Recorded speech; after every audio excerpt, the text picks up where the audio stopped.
Quand on arrive à la fête des tabernacles, on constate combien l'ordre des fêtes est précisément juste.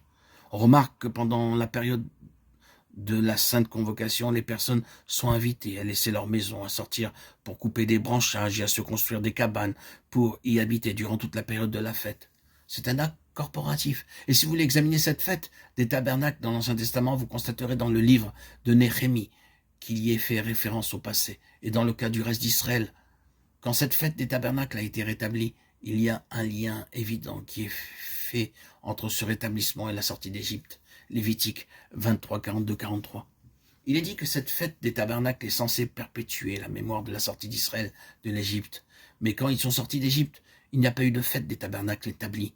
La fête des tabernacles est le moyen de perpétuer la mémoire de l'Exode. Ils sont sortis des maisons en pierre directement liées à la terre, et ils sont allés dans un désert où rien n'était terrestre, mais tout était céleste. La longue robe bleue du grand prêtre et la frange bleue sur le bord du vêtement de chaque homme, femme et enfant dans toute leur génération étaient des symboles célestes. Ainsi, le céleste était le caractère de ces personnes. Elles n'étaient pas de cette terre, mais entièrement pour Dieu dans les cieux. Et la fête des tabernacles parle du caractère céleste du peuple de Dieu. Bien-aimé, c'est un facteur fondamental important de l'Église qui est son corps. Nous disions que Dieu, dans cette dispensation, ne fait absolument rien officiellement pour constituer quelque chose sur cette terre. Mais les hommes travaillent aussi dur qu'ils le peuvent pour établir quelque chose sur cette terre pour Dieu. À la fin du IIe siècle de cette ère chrétienne, peut-être même avant cela, cette chose que nous venons de citer s'est introduite.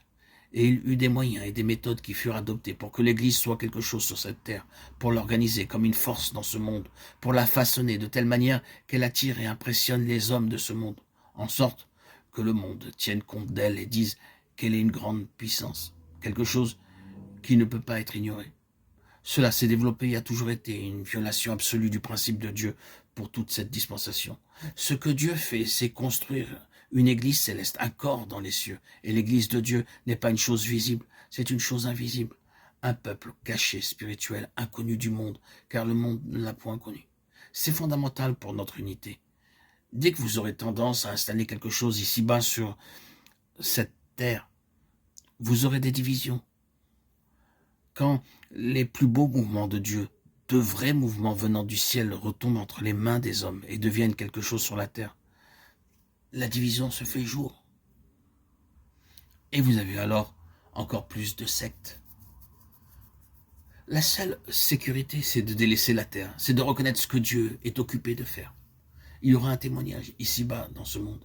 Mais il y a une différence entre être un témoignage dans le monde et être une organisation dans le monde. Le Seigneur ne sympathise pas avec les mouvements qui cherchent à installer quelque chose ici-bas sur cette terre.